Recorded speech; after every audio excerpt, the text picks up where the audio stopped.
முஸ்லிமோன மிலிசனை why this எல்லா புகழும் அல்லாஹ் ஒருவன் மீதே நிலவட்டுமாக.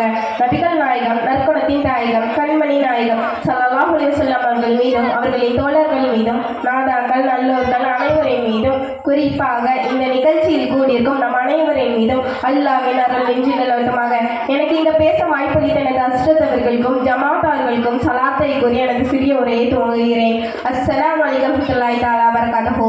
நல்லதையே பேசுவோம் என்ற தலைப்பில் நான் பேச வந்துள்ளேன். அன்பிற்கினி அல்லாஹ்வின் நல்லடியார்களே, ஒரு ஊரில் அறிஞர் ஒருவர் இருந்தார். அவருக்கு ஒரு அழகான மகள் இருந்தாள். அந்த மகளுக்கு திருமணம் வயது வந்த பொழுது அந்த பெண்ணை திருமணம் முடிக்க பலரும் பெண் கேட்டு வந்தார்கள். தன்னுடைய மகளை புத்திசாலியான ஒருவருக்கு திருமணம் செய்து கொடுக்க வேண்டும் என்று எண்ணி அந்த அறிஞர் பெண் கேட்டு வந்த இளைஞர்களை மொத்தமாக அமர வைத்து அவர்களிடம் கூறினார், நான் உங்களிடம் 2 கேள்விகள் கேட்பேன். அதற்கு யார் சரியான பதிலை சொல்கிறாரோ அவருக்கு தான் எனது மகளை திருமணம் செய்து கொடுப்பேன் என்றார்.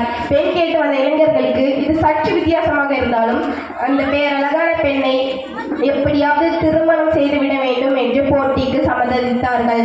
அந்த அறிஞர் தன்னுடைய முதலாவது கேள்வியை கேட்டார். இந்த உலகிலேயே எளிமையான ஒன்றை கொடுத்தால் என்றார். இதை கேட்ட இளைஞர்களில் சிலர் தேனை கொண்டு வந்து கொடுத்தார்கள், சிலர் சர்க்கரை கொண்டு வந்து கொடுத்தார்கள், கரும்பை கொண்டு வந்து கொடுத்தார்கள். பெண் கேட்டு வந்த இளைஞர்களில் ஒரு ஏழை இளைஞனும் இருந்தான். அந்த ஏழை இளைஞன் ஒரு பேப்பரில் மனிதனாவை படமாக வரைந்து ஒரு பெட்டியில் வைத்து மூடி அந்த அறிஞரிடம் கொடுத்தான். பெட்டியை திறந்து பார்த்த அறிஞர், எதற்காக மனிதனின் நாவை படமாக வரைந்து கொண்டு வந்துள்ளாய், இதற்கு என்ன அர்த்தம் என்று கேட்டபோது அந்த இளைஞன் கூறினான், அறிஞர் அவர்களே, நீங்கள் தானே இந்த உலகில் இனிமையான ஒன்றை கேட்டீர்கள், நாவை விட இனிமையான ஒன்று எதுவும் இருக்கிறதா என்று பதிலளித்தார். அந்த பதிலை கேட்ட அறிஞர் மிகவும் மகிழ்ச்சி அடைந்து, முதல் கேள்வியில் நீ மட்டுமே சரியான பதில் அளித்தாய் என்று கூறிவிட்டு தன்னுடைய 2வது கேள்வியை கேட்டார்.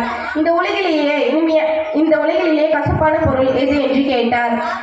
அப்போது சிலர் பாகற்காய் என்றார்கள், சிலர் வேப்பங்காய் என்றார்கள், இன்னும் சிலர் எட்டிக்காய் என்றார்கள்.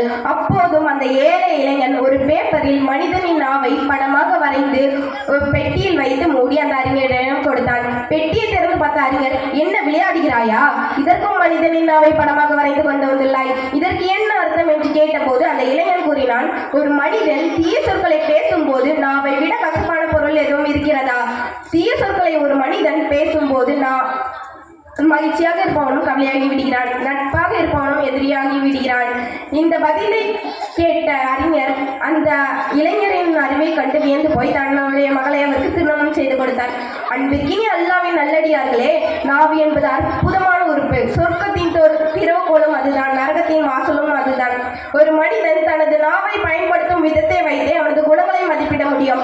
நல்ல மனிதன் என்ற மரியாதையை அல்லாஹ்விடமிருந்தும் மக்களிடமிருந்தும் பெற்று கொடுப்பதில் நாவு மிக முக்கிய பங்கு வகிக்கின்றது. நாவினால் பிறரை துன்புறுத்தாதவனுக்கு சிறந்த முஸ்லிம் என்ற பட்டத்தை அல்லாஹ்வின் தூதர் ஸல்லல்லாஹு அலைஹி வஸல்லம் அவர்களே வழங்கியுள்ளனர். அபு மூசா அல் அஷ்அரி ரலியல்லாஹு அன்ஹு என்ற நபித்தோழர் கூறுகின்றார், அல்லாஹ்வின் தூதரே, முஸ்லிம்களில் சிறந்தவர் யார் என்று கேட்டேன். அப்போது நபி அவர்கள், அல் முஸ்லிமோ மன் சலிமல் முஸ்லிமோன மின் லிசானிஹி வைதிஹி, யாருடைய நாவை விட்டும் கையை விட்டும் பிற முஸ்லிம்கள் பாதுகாப்பு பெறுகின்றனரோ அவர்தான் உண்மை முஸ்லிம் என்று கூறினார்கள். நாம் மொழிகின்ற நன்மை தீமைகள் அனைத்தையும் முறையே கண்காணிக்கக்கூடிய மாணவர் பதிவு செய்து வருகின்றனர். இதோ அல்லாஹ் கூறுகின்றான், யா யுஹல்லதீன ஆமனு தக்குல்லாஹ வ கூலு கௌலன் சதீதா யுஸ்லி லக்கும் வ லக்கும் யக்ஃபிர் லக்கும் துனூபக்கும் வ மன் யுத்தில்லாஹு வ ரசூலுஹு ஃபகத் ஃபாஸ ஃபௌஸன் அலீமா. மூமின்களே, அல்லாஹ்வை அஞ்சி நடந்து கொள்ளுங்கள், நேர்மையான சொல்லையே சொல்லுங்கள். அவ்வாறு செய்தால் உங்களுடைய செயல்களை சீராக்கி வைத்து உங்களுடைய பாவங்களை மன்னிப்பான். அல் அவுலா, மனிதனுக்கு வலப்புறத்திலும் இடப்புறத்திலும் அமர்ந்து எடுத்தெழுத்தும் வானவர், எடுத்தெழுத்துவதற்கு தயாராக இருக்கின்ற கண்காணிப்பாளர் அவன் இடத்தில் இருந்து தவறு என்ற சொல்லை மொழிவதில்லை. இது மட்டுமல்ல, மேலும் அல்லாஹ் கூறுகின்றான், எச்சமுள்ள அடியான் நல்லதே பேச வேண்டும். நாவை பேணுவதன் அவசியம் பற்றி அல்லாஹ்வின் தூதர் ஸல்லல்லாஹு அலைஹி வஸல்லம் கூறும்போது, நாவையும் மறுமை நாளையும் விசுவாசிக்கின்றவர் நல்லதே பேசட்டும், அன்றில் மௌனமாக இருக்கட்டும். யார் இரு தாடைகளுக்கிடையே உள்ள நாவையும் இரு தொடைகளுக்கிடையே உள்ள மர்மஸ்தானத்தையும் பாதுகாப்பதாக பொறுப்பேற்றுக் கொள்கிறாரோ அவருக்கு சுவனம் கிடைத்தட நான் பொறுப்பேற்றுக் கொள்கிறேன் என்று கூறினார்கள். நாம் சில நேரத்தில் சரியா தவறா என்று சிந்திக்காமலே சில வார்த்தைகளை பேசிவிடுகிறோம். அவை நல்லதாயின் அல்லாஹ்வின் அருள் கிடைக்கும், மாறாக அவை கெட்டதாயின் அந்த வார்த்தைகளே நம்மை நரகில் தள்ளிவிடும். நபி ஸல்லல்லாஹு அலைஹி வஸல்லம் கூறினார்கள், அடியான் அல்லாஹ்வுக்கு விருப்பமான ஒரு சொல்லை நாவினால் மொழிகின்றான், ஆனால் அவன் அதில் கவனம் செலுத்துவதில்லை. ஏனெனும் அந்த சொல்லின் காரணத்தால் அல்லாஹ் அவனது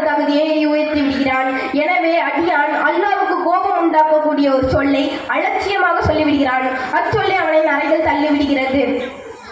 அன்பிற்கினி அல்லாஹ்வின் நல்லடியார்களே, இன்று நமது நடைமுறை வாழ்க்கையில நாவினால் செய்யப்படும் தீமைகள் என்னவென்று பார்த்தால், வீண்வாதிகளை பேசுகிறோம், பொய் பேசுகிறோம், புறம் பேசுகிறோம், கோல் சொல்கிறோம், பிறரை கேலி கிண்டல் செய்கிறோம், அவதூறு கூறுதல், சாபமிடுதல், இட்டுக்கட்டி பேசுதல், குறை கூறுதல், காரணமின்றி ஏசுதல், பட்டப்பெயர் சூட்டுதல், கெட்ட வார்த்தைகளை உபயோகித்தல், இப்படி நாவினால் ஏற்படும் தீய செயல்களை இஸ்லாம் வன்மையாக கண்டிக்கிறது. இவை தீயோரின் அடையாளங்கள் என்று சுட்டிக்காட்டுகிறது.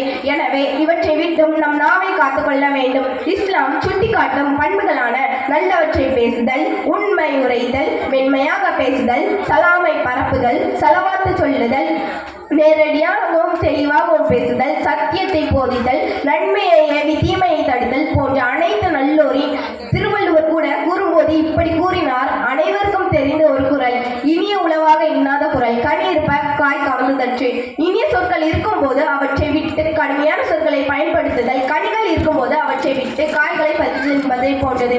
எனவே இப்படிப்பட்ட பண்பு நலன்களை நம்மில் வளர்த்தி சொர்க்கத்தின் சொந்தக்காரர்களாக நாமும் மாறி நம்மை சார்ந்தவர்களையும் சொர்க்கவாசிகளாக ஆக்க நாம் அனைவரும் முயற்சி செய்து அல்லாஹ்வின் அன்பை பெறுவோமாக.